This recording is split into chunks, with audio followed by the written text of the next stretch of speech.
నిరుపేదలకు సొంతింటి కల కలగానే మారింది. ప్రభుత్వాలు మారినా పేదలకు ఇండ్లను ఇచ్చేవారే కరువయ్యారు. ప్రభుత్వాలు నిర్మించిన డబుల్ బెడ్రూమ్ రూమ్లు కండ్ల ముందే కనిపిస్తున్నా వారిలో నివాసం ఉండే భాగ్యం లేకుండా పోయింది. తమకు డబుల్ బెడ్రూమ్లు ఇవ్వాలని అధికారులు చుట్టూ నిత్యం ప్రదక్షిణలు చేస్తున్నా తమను పట్టించుకున్న నాదుడే లేకుండా పోయారని నిరుపేదలు ఆవేదన వ్యక్తం చేస్తున్నారు. దీనిపై మరింత సమాచారం మా నిజామాబాద్ ప్రతినిధి నవీన్ అందిస్తారు.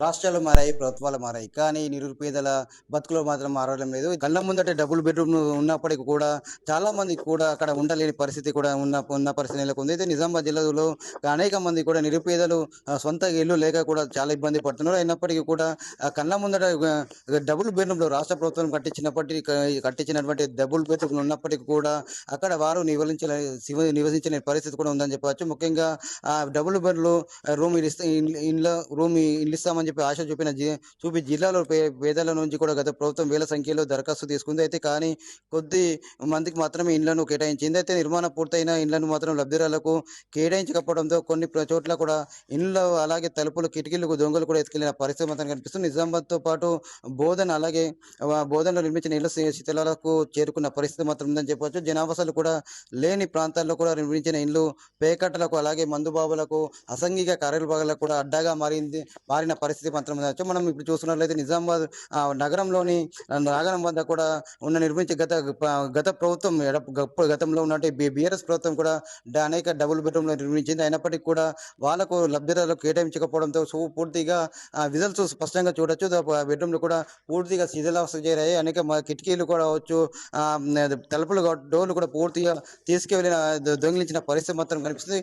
మందు బాబులకు రావచ్చు, ఇంకా మిగతా అసంఘిక కార్యకలాపాలకు అడ్డాగా మారిన పరిస్థితి మొత్తం ఇక్కడ స్పష్టంగా కనిపిస్తుంది. అయితే గడిచిన 10 నెలల్లో అధికారంలో ఉన్న బీఆర్ఎస్ ప్రభుత్వము 10,416 ఇళ్లను నిర్మించగా బోధనలో 1,712, అలాగే ఆర్మూర్లో 2,130, అలాగే రూరల్ అలాగే బాల్కొండలో 2,580, అలాగే రూరల్లో 1,514, అలాగే అర్బన్లో 2,330 డబుల్ బెడ్రూమ్ ఇల్లు కట్టించింది. అయితే వీటితో పాటు బాల్కొండ అర్బన్ నియోజకవర్గంలో కొద్దిపాటి ఇళ్లను మాత్రమే నిర్మించడం లబ్ధిదారులకు పంపిణీ చేశారు. అర్హులైన మిగతా వారికి కూడా ఇస్తామని చెప్పి వేల సంఖ్యలో దరఖాస్తు చేసుకుంది. అయినప్పటికీ కూడా ఇవ్వలేని పరిస్థితి ఉందని చెప్పవచ్చు. అయితే ఇలా అర్బన్లో 45,000 దరఖాస్తు రాగా 22,350 మంది అర్హులు ఆఫీసర్లో లెక్క కూడా తీర్చారు. అయితే పూర్తిగా నిర్మించిన వాటిని ఎప్పటికప్పుడు అర్హులకు గెలిస్తే ఫలితం ఉండేదని చెప్పి కూడా ఇక్కడ ఉన్నటువంటి ప్రజలు మండిపడుతున్నారు. కోట్ల రూపాయలు ఖర్చు చేసి నిర్మించిన ఇండ్లు కూడా పూర్తిగా ఇవ్వకపోవడంతో కూడా పూర్తిగా అనేక మంది కూడా సొంత ఇల్లు లేని వాళ్ళు కూడా చాలా ఇబ్బంది పడుతున్నారు. ఏళ్ల తరబడి కూడా కిరాయి ఇంట్లో ఉంటున్నామని చెప్పి కూడా తాము ఇబ్బంది పడుతున్నారు. ఎన్నిసార్లు కూడా ఇప్పుడు బీఆర్ఎస్ ప్రభుత్వం మారింది, సుమారు 10 సంవత్సరాలు అవుతుంది. కాంగ్రెస్ ప్రభుత్వం వచ్చింది. అయినప్పటికీ కూడా ఇక్కడ డబుల్ బెడ్రూమ్ ఇస్తామని చెప్పారు, ఇంతవరకు కూడా ఇవ్వని పరిస్థితి. ఇప్పటికైనా డబుల్ బెడ్రూమ్ కూడా కేటాయించిన డబుల్ బెడ్రూమ్ ఇవ్వాలని చెప్పి కూడా ఇటు నిజామాబాద్ జిల్లా చెందినటువంటి గూడు లేని నిరుపేదలు కూడా చెప్తున్న పరిస్థితి మాత్రం ఉందని చెప్పవచ్చు. మారిన డబుల్ బెడ్రూమ్లపై కూడా ఇక్కడ స్థానికులు ఉన్నారు, వారి అడిగి మరియు తెలుసుకుని చెప్పండి. ఇక్కడ డబుల్ బెడ్రూమ్ కూడా నిర్మించారు, ఇస్తున్నారు, ఏమంటున్నారు సార్? అధికారులు ఇస్తున్నారంటారు. వాళ్ళ అధికారులు ఇప్పటిదాకా వాళ్ళ నోటెమ్మట వెళ్ళలేదు. 2 సంవత్సరాలు అవుతుంది వాళ్ళు గెలిచి కూడా. అప్పుడు ఏమన్నారు, టీఆర్ఎస్ ఇస్తలేదు, టీఆర్ఎస్ ఇండ్లు కట్టిరు, ఇడిసబెట్టిరు, పేదలకు వంచలేదు. మేము గెలిచినాక, మేము ప్రభుత్వంలోకి వచ్చినాక మేము ఎట్లయినా వంచుతామని చెప్పారు. కాంగ్రెస్ వచ్చినా కానీ ఇప్పుడు 2 సంవత్సరాలు అయిపోతుంది కూడా కాంగ్రెస్ వచ్చి కూడా. కాంగ్రెస్ ఇప్పటిదాకా ఇక్కడ వచ్చింది లేదు, చూసింది లేదు, పట్టించుకునేది లేదు. ఇప్పటికీ ఇక్కడ డోర్లు, కిటికీలు, నల్లలు, పైకన బాత్రూమ్లు అన్ని మొత్తం శిథిలావస్థలకు చేసుకున్నారు. మొత్తం గవర్నమెంట్ సొమ్మంతా గంగల కలిసిపోయింది. అది ఇప్పుడు కనీసం ఇప్పుడు వచ్చిన కాంగ్రెస్ అన్నా కానీ మాకు ఈ ఇండ్లను మంజూరు చేయాలి. వీటిని మంచిగా చేసి ఈ ఇండ్లను మాకు మంజూరు చేయాలి. గరీబులు ఎవరైతే ఉన్నారో వాళ్ళకి సర్వే చేసి ఈ ఇండ్లను అందించాలి. చెప్పండి అమ్మా, ఏంది పరిస్థితి? మీరు కిరాయి ఉంటున్నారు, ఏంది పరిస్థితి? అధికారులు చుట్టూ కిరాయితో ఉన్నాం. మేము గెలిపించినాం రేవంత్ రెడ్డి. గెలిపిస్తే మాకన్నారు ఇల్లు ఇస్తాం, అన్ని ఇస్తాం, మీకు అన్ని చేస్తానన్నారు.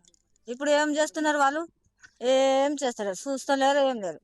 మేము ఎన్ని తిరుగుతున్నాం, అది కలెక్టర్ ఆఫీస్లో దాన్ని ఇచ్చినాం.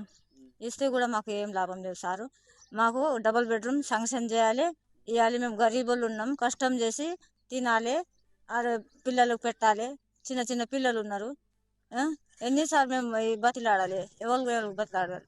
మంచిగా కలిసి కూర్చున్నారు సీటు మీద, మాకు ఏం చూస్తలేరు ఏం లేదు. ఇప్పుడు ఎమ్మెల్యే కావచ్చు, ఇక్కడ ఉన్న కార్పొరేటర్ గెలిచారు. గెలిచిన తర్వాత మరి మీ వచ్చిందా మీ దగ్గరికి మేము ఇది చేస్తామని చెప్పి ఏమన్నా వచ్చింది ఎవరైనా? ఒక రోజు తిరిగినారు, తిరిగితే చూసినారు, గల్లీ మొత్తం చూసి వెళ్ళిపోయినారు. ఏం చెప్పలేరు వాళ్ళు. రైట్. ప్రధానంగా ఒకటి చెప్తున్నారు, తాము కూడా ఇళ్ళ ఇటు కిరాయి ఇళ్ళలో ఉంటున్నామని చెప్పి చాలా ఇబ్బంది పడుతుంది. నెలైతే మాత్రం కిరాయి కట్టలేని పరిస్థితి ఉందని చెప్పి కూడా ప్రధానంగా చెప్తున్నారు. అయితే దీనిపై మనతో మాట్లాడడానికి ఇటు కమ్యూనిస్ట్ పార్టీ నాయకురాలను మనం తెలుసుకుందాం. మాకు కొన్ని 10 సంవత్సరాలు అవుతుంది, ప్రభుత్వాలు మారాయి, అధికారులు కూడా మారారు. బీఆర్ఎస్ ప్రభుత్వం ఎందుకు కాంగ్రెస్ ప్రభుత్వం వచ్చింది, వారికి కూడా ఈ డబుల్ బెడ్రూమ్లు కూడా శిథిలో ఎలా చూస్తున్నది దీన్ని? ఇంతవరకు ఏమని పరిస్థితి వారికి? ప్రభుత్వం నిర్లక్ష్యంగానే చూడాలి. ఎందుకంటే ప్రజాధనం వృధా చేయడం కోసం నిర్మించారు తప్ప ప్రజలకు ఉపయోగం కోసం నిర్మించలేరు. ఎందుకంటే నిజంగా ప్రజల కోసమే నిర్మించినట్టయితే ఉన్న ఎంతమంది ఉన్నారో అంతమందికి పంచలేం కాబట్టి మేము ఆపామని చెప్పడం జరిగింది. గతంలో మేము చాలాసార్లు మెమరాండాలు ఇచ్చినప్పుడు. కానీ అది అసలు సమస్య కాదు. నీకు వీలైనంత వరకు నువ్వు నిర్మించినప్పుడు కొంతమందినన్నా ఈ రూమ్లలో సెట్ చేసి ఉంటే ఈరోజు ఎంతో మంది నిరుపేదలు గుర్తు పెట్టుకునేవారు వాళ్ళని.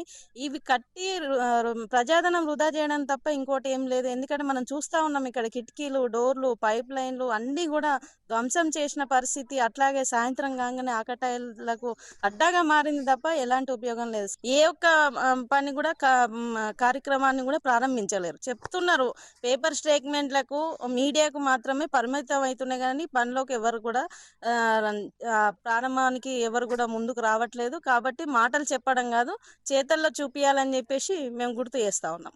ప్రధానంగా కూడా చెప్తున్నారు, ఇంట్లో నిర్మించి 10 సంవత్సరాలు అవుతుంది. అప్పుడు బీఆర్ఎస్ ప్రభుత్వం ఉన్నప్పుడు కూడా డబుల్ బెడ్రూమ్ నిర్మించారు. అర్హులందరికీ ఇళ్ళ ఇవ్వడంతో పూర్తిగా ఇక్కడ తలుపులు కావచ్చు, కిటికీలు కావచ్చు పూర్తిగా ధ్వంసమైన పరిస్థితి, అసంఘ కార్యపాలకు అడ్డగా మారింది చెప్పి కూడా ప్రధానంగా చెప్తున్నారు.